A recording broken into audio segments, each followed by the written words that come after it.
வணக்கம். இன்றைக்கி நம்ம பார்க்க போகிற சமையல் ஒரு சூப்பரான தக்காளி புதினா கார சட்னி எப்படி செய்யலாங்கிறத பார்க்கலாம். இந்த சட்னிக்கு வெங்காயம் தேவையில்லை, ரொம்ப சிம்பிளான இன்க்ரீடியன்ஸில் டக்குன்னு செஞ்சிடலாம். வாங்க எப்படி செய்யலாங்கிறத பார்க்கலாம். இப்போ ஒரு பேன் எடுத்துக்கலாம்.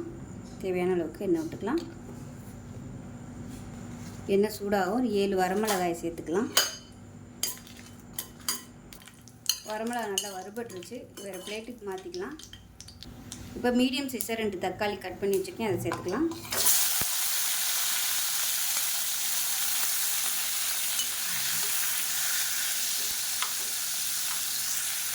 உப்பு சேர்த்துக்கலாம். இப்போ தக்காளி நல்லா வதங்கிடுச்சு. நல்லா ஒரு கைப்பிடி அளவுக்கு புதினா சேர்த்துக்கலாம்.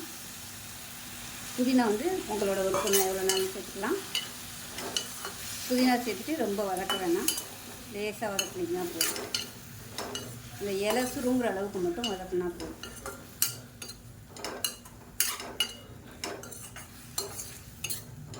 இப்போ கேஸ் அமர்த்திடலாம். இப்போ ஒரு மிக்ஸி ஜார் எடுத்துக்கலாம். நம்ம வறுத்து வச்சுருக்கிற இந்த வரமிளகாயை சேர்த்துக்கலாம்.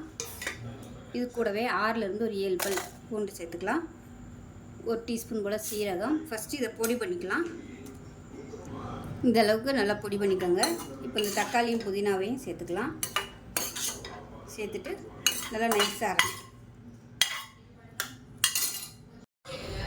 இப்போ சட்னி நல்லா நைஸாக அரைச்சாச்சு. ஒரு பவுலுக்கு மாற்றிக்கலாம். சூப்பரான சட்னி ரெடி ஆயிடுச்சு.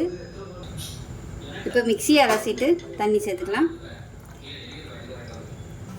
இப்போ எப்பயும் போல் கடுகு, உளுந்து, கருவேப்பிலை, 2 வரமிளகாய் தாளித்து கொட்டிக்கலாம். ஒரு சூப்பரான தக்காளி புதினா சட்னி ரெடி ஆயிடுச்சு. வெங்காயம் போடாமல் இட்லி, தோசை, ஊத்தப்பம் எல்லாத்துக்குமே அட்டகாசமாக இருக்கும். செஞ்சு பாருங்கள். செஞ்சு பார்த்துட்டு எப்படி இருந்துச்சுங்க சொல்லுங்கள். வீடியோ பிடிச்சிச்சுன்னா லைக் பண்ணுங்கள், கமெண்ட் பண்ணுங்கள், சேனலை சப்ஸ்கிரைப் பண்ணுங்கள், பக்கத்தில் பெல் பட்டனை ப்ரெஸ் பண்ணுங்கள். நன்றி.